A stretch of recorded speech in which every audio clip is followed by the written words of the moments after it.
Assalamualaikum warahmatullahi wabarakatuh. Alhamdulillahi rabbil alamin. Wa bihi nasta'inuhu ala umuri dunya waddin. Asyhadu an la ilaha illallah wahdahu la syarika lah. Wa asyhadu anna Muhammadan 'abduhu wa rasuluh.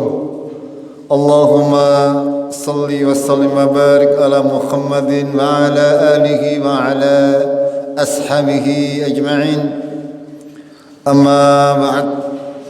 Qala Allah ta'ala fil kitabihil karim, a'udzu billahi minasy syaithanir rajim. Ya ayyuhalladzina amanu taqullaha wa qulu qawlan shadidan yuslih lakum a'malakum wa yaghfir lakum dhunubakum. فَمَنْ يُطِعِ اللَّهَ وَرَسُولَهُ فَقَدْ فَازَ فَوْزًا عَظِيمًا. Jamaah subuh rahimakumullah. Marilah kita senantiasa memanjatkan syukur kita kepada Allah atas segala macam nikmatnya, atas segala karunia-Nya, atas segala rahmat yang sudah diberikan oleh Allah kepada kita semuanya. Walaupun kita sebagai manusia banyak melakukan kemaksiatan kepada Allah, akan tetapi Allah akan senantiasa mengampuni dosa-dosa hamba-hambanya selagi hamba-hambanya tersebut mau memohon ampun kepada Allah Tabarak wa Ta'ala. Untuk itu, sebagai wujud rasa syukur kita kepada Allah, kita harus senantiasa mengingat Allah, dengan senantiasa pula berzikir kepada Allah. Salah satu di antara bentuk zikir kita kepada Allah adalah dengan membaca Al-Quran, mentadabburi isinya, sekaligus meresapinya di dalam hati kita agar tumbuh keimanan kita, keyakinan kita semakin bertambah akan adanya kehidupan akhirat, saat-saat yang luar biasa menyusahkan, luar biasa sulit yang akan kita hadapi di hari akhirat nanti. Kita memohon kepada Allah agar dimudahkan segala urusan kita di dunia wal akhirah. Kita akan lanjutkan kajian kita surat Al-An'am. Kemarin sampai kepada ayat yang ke-65. Ini sampai 69. Insyaallah untuk kajian subuh saya mungkin besok seminggu tentang Nurul Iman melas atau tiliki jere. Mandan pada iri. Jadi mungkin nanti akan untuk menggantikan kira-kira seminggu waktunya tilik RT telu karo RT 6 bok pada turu baik. Kita akan baca terlebih dahulu 4 ayat yang insyaallah akan menambah keimanan kita kepada Allah Tabaraka wa Ta'ala. A'udzu billahi minasy syaithanir rajim.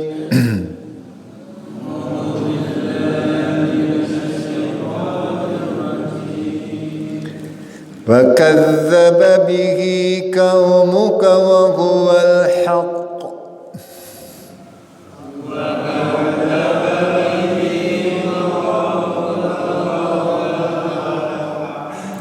Qul lastu 'alaikum biwakil.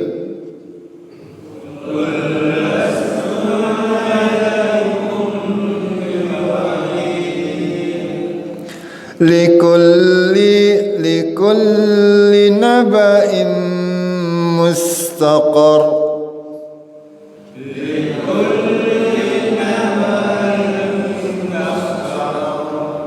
وسوف تعلمون.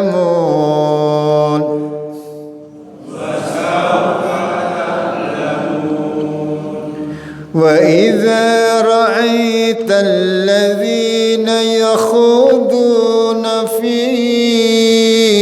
آياتنا فأعرض عنهم حتى يخوضوا في حديث غيره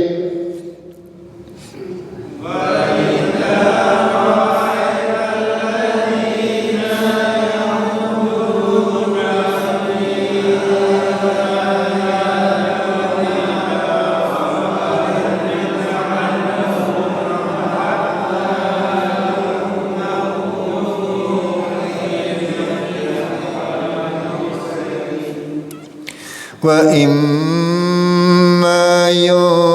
ينسينك الشيطان فلا تقعد بعد الذكر مع القوم الظالمين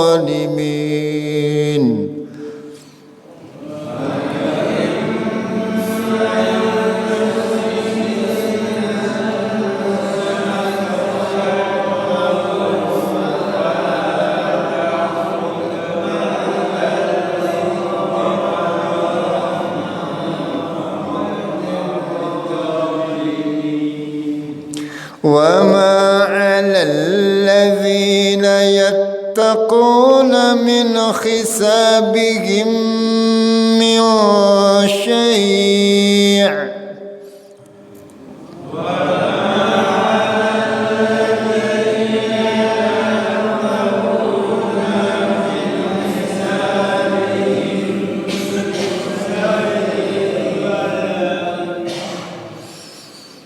ولكن ذكرى لعلهم يتقون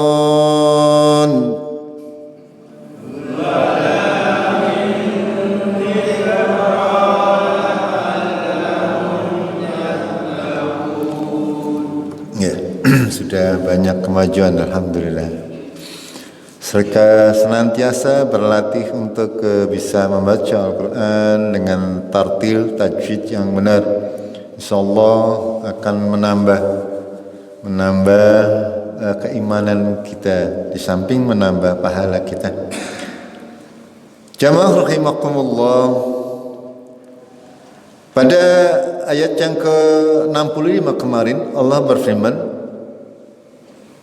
katakanlah bahwasanya Allah yang berkuasa untuk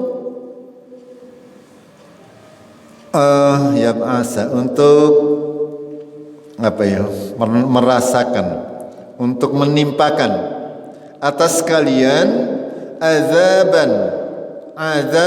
min fawqikum, dari atas kalian, au min tahti arjulikum, atau dari bawah kaki-kaki kalian, aw yalbisakum syi'an, atau mencampur adukan kalian kepada siangan, golongan-golongan yang saling bermusuhan, wa yudhiqa ba'dakum ba'sa ba'd,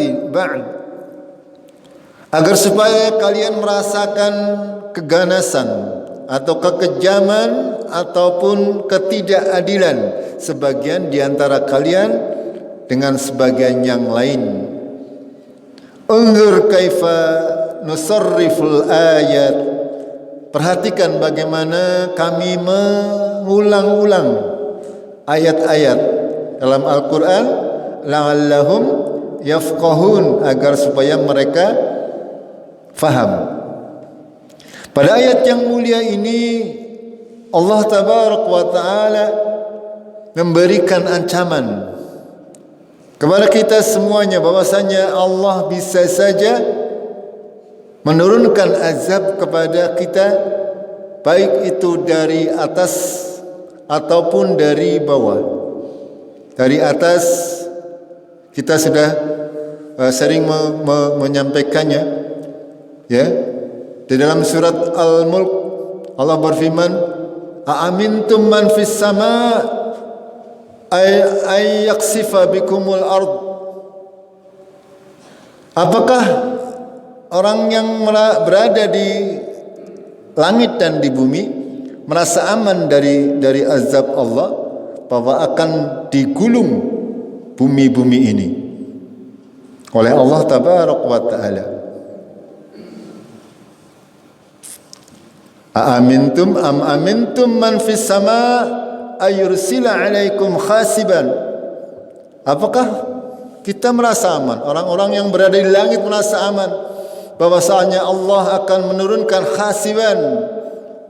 Khasiban itu pada cara bahasa kita ya, angin puting beliung yang akan menimpa kita.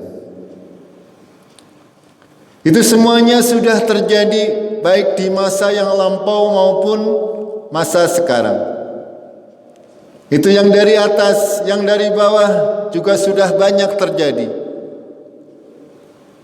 Zaman dahulu kaumnya Nabi Lut, mereka ditenggelamkan, digoncang buminya sehingga mereka terkubur seluruh. Ya kaumnya Nabi Lut kecuali beberapa orang saja. Bahkan istri daripada Nabi Lut ikut terkubur karena mereka melakukan kezaliman kepada Allah tabaraka wa taala.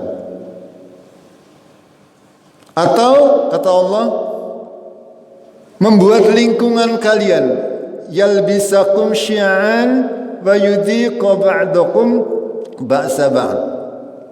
Di antara tafsir tentang kalimat Allah ini adalah bisa saja Allah membuat lingkungan kita menjadi tidak aman. Bisa saja kita bisa hidup di tengah-tengah dua golongan yang sedang berperang. Bisa saja. Bisa saja kita hidup di tengah-tengah manusia-manusia yang saling atau golongan-golongan dalam agama, ya, maksudnya agama Islam sendiri, akan tetapi saling bermusuhan satu sama yang lain. Itu semuanya bisa terjadi dan ini sudah terjadi. Di mana pada suatu masa kaum muslimin berpecah belah sehingga kita mengenal adanya perang saudara. Zaman dahulu, ya zaman para sahabat antara Ali dan Muawiyah. Begitu juga antara Ali dan Aisyah. Itu semuanya fitnah, ujian dari Allah tabaraka wa taala. Bisa saja hal itu terjadi kepada kita semuanya. Makanya Allah melanjutkan kita untuk memperhatikan bagaimana Allah mengulang-ulang ayat-ayatnya agar supaya kita memahaminya, agar kita semakin takut, makin tunduk pada Allah tabaraka wa taala. Karena bisa saja ya kita, kalau kita tidak bertakwa kepada Allah, kita akan mendapati salah satu di antara azab Allah tabaraka wa taala. Dalam sebuah hadis Rasulullah sallallahu alaihi wasallam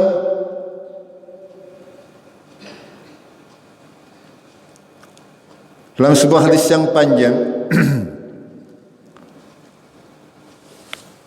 diceritakan bahwasanya Rasulullah sallallahu alaihi wasallam apabila melakukan sholat sedangkan orang-orang berada di sekitarnya, maka beliau lakukan sholatnya secara ringan dengan ruku dan sujud yang sempurna.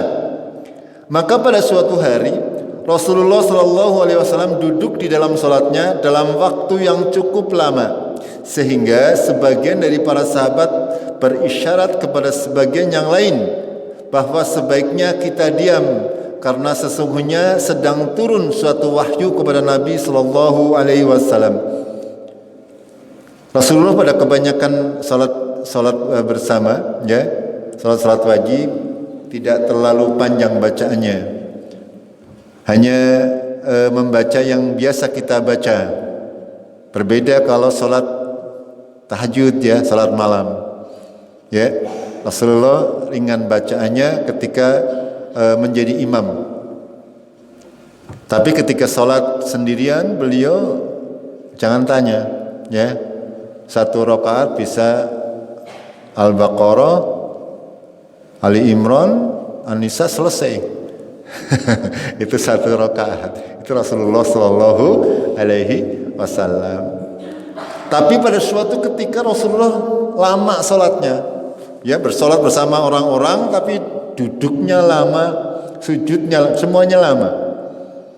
Maka para sahabat mengira bahwa itu sedang turun wahyu. Setelah selesai,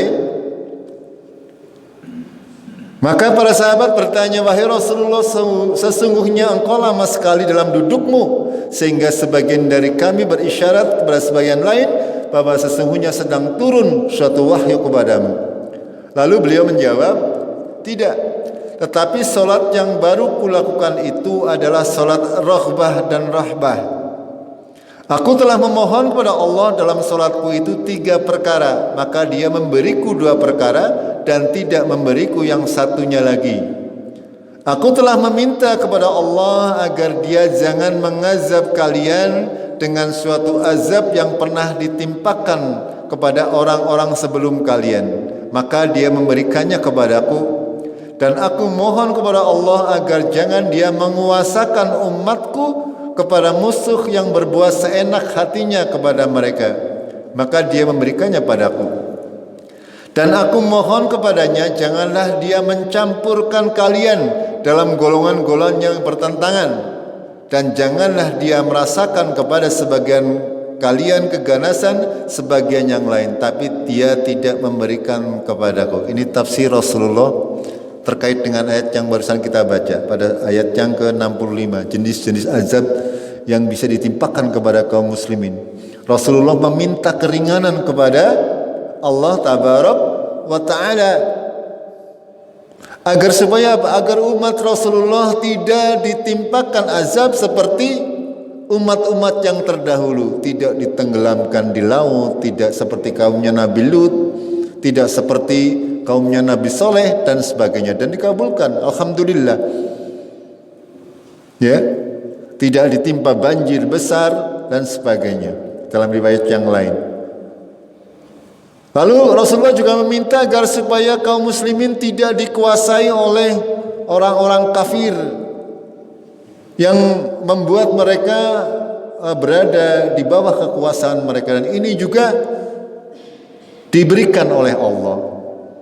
Akan tetapi pada permohonan yang ketiga Allah tidak mengabulkan. Artinya kita kaum muslimin akan mendapati keadaan di mana kita akan bercampur atau hidup di tengah-tengah golongan-golongan yang saling bertentangan di antara kaum muslimin. Di antara kaum muslimin sendiri ini akan terjadi pertentangan, dan kita berada di tengah-tengahnya, dan ini menjadi salah satu di antara tanda-tanda hari kiamat.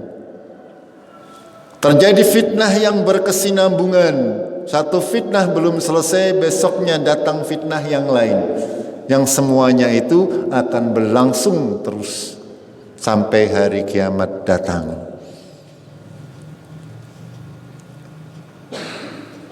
Inilah jamaah kaum muslimin rahimakumullah. Allah Tabarak wa Ta'ala berkuasa sebenarnya untuk menghilangkan itu semuanya. Akan tetapi Allah tidak menghilangkan semuanya. Ada hikmah agar supaya kita berhati-hati, agar supaya kita senantiasa berpegang teguh kepada agama ini. Apapun yang terjadi, ketika terjadi pertentangan di antara golongan-golongan manusia yang saling bertentangan dan kita berada di tengah-tengahnya, selagi kita berpegang teguh kepada agama Allah, berpegang teguh kepada Al-Quran dan As-Sunnah, insya Allah apapun keadaannya kita akan selamat fid dunya wal akhirah. Akan tetapi ketika kita terjerumus ke dalam fitnah, terjerumus ke dalam perpecahan tersebut, kita tidak akan selamat. Itu diantaranya tafsir daripada para ulama terkait ayat yang ke-65 tadi. Lalu Allah melanjutkan, wa kadzdzaba bihi qaumuka wa huwal haq, dan kaum engkau mendustakan Al-Quran padahal Al-Quran itu benar adanya. Kul, katakanlah ya Muhammad, lastu, aku bukanlah alaikum biwakil, wakil kalian atau pelindung kalian. Rasulullah Muhammad bukanlah pelindung-pelindung orang kafir atau manusia secara umum. Akan tetapi Allah lah maula mereka, sehingga apapun yang disampaikan oleh Rasulullah SAW dan didustakan oleh orang-orang kafir pada saat itu urusannya terserah kepada Allah. Nabi Muhammad diperintah oleh Allah untuk mengatakan, saya tidak bertanggung jawab kepada kalian. Saya bukan wakil kalian. Saya bukan maula kalian. Saya tidak bisa menjamin apapun yang datang dari Allah kalau kalian mendustakan Al-Quran. Itu kurang lebih maknanya seperti itu. Lalu pada ayat yang ke-67 Allah berfirman, likulli naba'in, bagi setiap naba, bagi setiap berita-berita yang ada di dalam Al-Quran, baik sudah terjadi maupun belum terjadi, mustaqor, kata Allah, ada waktunya, pasti akan datang waktunya. Semua yang diberitakan oleh Allah Tabaraka wa Ta'ala, semuanya. Semua berita, kalau kita membaca Al-Quran, banyak sekali berita-berita tentang akan terjadinya segala sesuatu di muka bumi ini. Semuanya ada waktu kapan akan terjadi. Misalnya Allah mengabarkan bahwasanya besok akan keluar dabah, sejenis binatang melata yang bisa berbicara seperti manusia. Itu pasti akan terjadi, dan waktunya wallahu a'lam. Allah mengabarkan bahwa bumi ini nanti akan dirubah. Bumi ini dihancurkan sehancur-hancurnya, lalu dirubah menjadi sebuah bumi yang terhampar luas, dengan tidak ada gunung, tidak ada lautan, tidak ada apa-apa. Isinya mau hamparan luas, sejauh mata memandang. Itu semuanya akan terjadi. Kapan itu? Itu adalah gambaran di padang mahsyar. Ketika bumi ini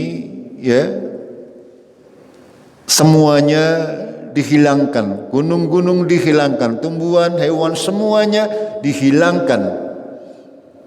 Yang tersisa hanyalah bumi datar yang berwarna putih. Disitulah kita akan dikumpulkan.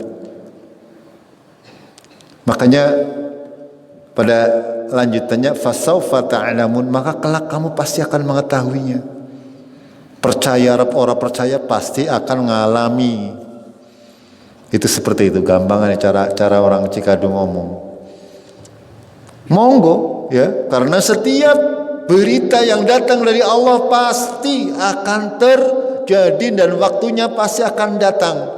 Allah mengatakan bahwasanya nanti akan ada dukhon yang menyelimuti manusia, pasti itu akan terjadi.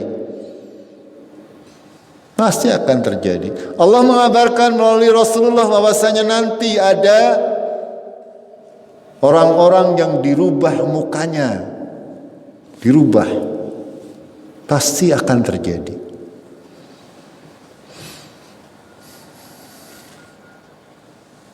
Kita harus meyakininya. Orang yakin, ya berdoa. Kalau tidak meyakini, ya silakan saja. Bagaimanapun juga ketika keimanan itu belum masuk ke dalam diri hati kita, apapun yang dikatakan oleh Allah, apapun yang disampaikan oleh Allah dalam Al-Quran, mereka tetap mendustakan. Makanya pada ayat yang ke-26 Allah berfirman waqadzdzaba bihi qaumuka wa huwal haq. Mereka mendustakan, mengingkari, padahal Al-Quran itu benar adanya. Tidak ada yang tidak terjadi di dalam Al-Quran. Apapun yang dikabarkan oleh Allah Tabaraka wa Ta'ala pasti akan terjadi, dan masing-masing berita tersebut ada mustaqar, ada waktu terjadinya.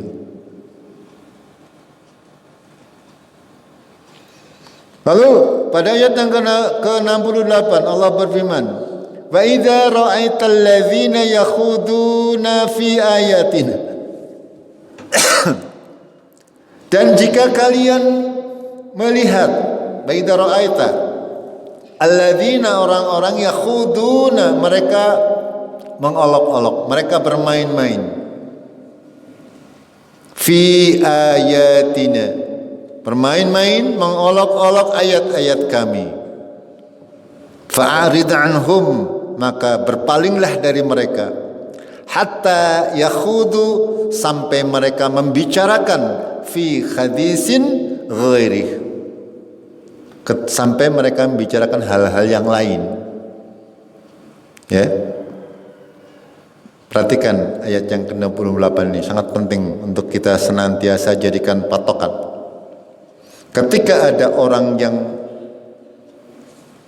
mereka membicarakan ayat-ayat Allah atau mengolok-oloknya, berbicara akan tapi untuk mengolok-olok, atau melakukan suatu kegiatan yang di dalamnya terdapat pelecehan hukum-hukum Allah, apa yang harus kita lakukan? Fa'arid anhum, maka berpalinglah dari mereka sampai mereka membicarakan pembicaraan yang lain. Ketika kita mendapati sebuah acara, sebuah perkumpulan yang di dalamnya terdapat kemaksiatan kepada Allah, ini sama saja. Maka kita tidak boleh duduk diam menonton, akan tapi kita harus berpaling sampai hal itu sudah selesai, baru kita boleh bergabung lagi. Ayat yang mulia ini menjadi dasar, menjadi patokan bagi kita bahwa ketika ada kemaksiatan terjadi, kita dilarang untuk ikut nimbrung. Nonton saja tidak boleh. Kalau kita nonton, kalau kita diam di situ, berarti kita menyetujui hal-hal yang dilaksanakan di situ, padahal itu mengandung kesyirikan, misalnya mengandung bid'ah, misalnya mengandung kezaliman, misalnya mengandung kemaksiatan, mengumbar aurat dan sebagainya. Itu semuanya termasuk dalam ayat yang ke-68 ini. Kita tidak boleh untuk terus berada di lingkungan yang ada hal seperti itu. Kita harus berpaling dari mereka. Fa imma yunsiyannaka syaitan, maka jika setan sudah melalaikan kalian atau melupakan engkau, maka fala tatmud, maka janganlah kalian duduk ba'da dzikra, sesudah ingat, mangal qaumidz zalimin, bersama orang-orang yang zalim. Kadang-kadang yang namanya syaitan, yang namanya tontonan senantiasa menarik, walaupun yang dipertontonkan misalnya adalah aurat-aurat yang semestinya tidak boleh kita lihat, apalagi di bulan Ramadan ketika kita sedang berpuasa. Kadang syaitan membuat kita lupa, akan tetapi ketika kita sudah ingat, maka kita jangan duduk dengan orang-orang yang zalim. Karena ketika kita duduk bersama orang-orang yang zalim, kita akan apa? Terimbas. Apalagi sekarang ya, terutama di media sosial, ketika kita punya teman-teman yang tidak bertakwa, bisa saja panjenengan HP-nya dipenuhi dengan hal-hal haram, hal-hal kemaksiatan. Makanya tidak boleh ketika kita mendapati ya, kita harus menjauhkan diri. Mending tidak membaca. Ini perintah dari Allah Tabaraka wa Ta'ala. Kalau kita tetap ya bersama mereka, kita akan suatu saat, karena kebanyakan dari mereka tidak pernah memandang bahwa itu sebuah dosa, sehingga mudah saja mereka kadang-kadang membagi-bagikan kemaksiatan. Segala sesuatu yang berbau dosa dan kemaksiatan mereka sebar kepada teman-temannya. Nah, ini yang tidak diperbolehkan dalam syariat agama kita. Ini karena apa? Karena Allah sangat sayang kepada kita. Pada intinya itu, agar supaya kita tidak banyak berbuat dosa. Lalu pada ayat yang terakhir 69, wa ma 'alal ladzina yattaquna min hisabihim min syai', dan tidak ada kewajiban bagi orang yang bertakwa, atau tidak ada penanggungan dari orang-orang yang bertakwa atas hisab-hisab mereka sedikit pun. Akan tetapi kata Allah, itu semuanya adalah zikra, peringatan, la'allahum yattaqun, agar supaya mereka bertakwa. Kita tidak menanggung dosa mereka, tidak. Akan tetapi dengan berbuat seperti itu, kita memberi peringatan kepada mereka agar mereka bertakwa. Artinya agar mereka tidak membuat sesuatu yang syarat dengan kesyirikan, syarat dengan kekafiran, syarat dengan kemaksiatan, membuka aurat dan sebagainya. Kalau kita tetap ya mendukung, itu berarti kita ikut bercampur dengan mereka. Tapi kalau kita menghindar atau membuat, kalau bisa kita malah melarangnya, itu semuanya adalah lebih baik. Kalau kita mampu. Mereka masing-masing mempunyai hisabnya sendiri, dan orang-orang yang bertakwa ini tidak menanggung hisab mereka sedikit pun juga, kata Allah. Akan tetapi hal ini ya diperuntukkan untuk peringatan kepada mereka agar mereka bertakwa, agar mereka tidak melakukan hal tersebut, tidak melakukan hal-hal yang melanggar aturan syariat agama Allah Tabaraka wa Ta'ala. Jamaah rahimakumullah, itu saja ya untuk kajian pagi hari ini. Mudah-mudahan bisa menambah pemahaman kita tentang ayat-ayat Allah, hukum-hukum Allah, apa yang diperintah dan dilarang oleh Allah, kita laksanakan semampu mungkin. Fattaqullah mastata'tum, bertakwalah kepada Allah sesuai dengan kemampuan kalian. Ya, tapi jangan dicilik-cilik nanya entah mampuni semeni. Gitu. Jangan, tapi dimaksimalkan. Begitu ya? Kita akhiri dengan kafaratul majlis. Subhanakallahumma bihamdik, asyhadu an la ilaha illa anta, astaghfiruka wa atubu ilaik. Assalamualaikum warahmatullahi wabarakatuh.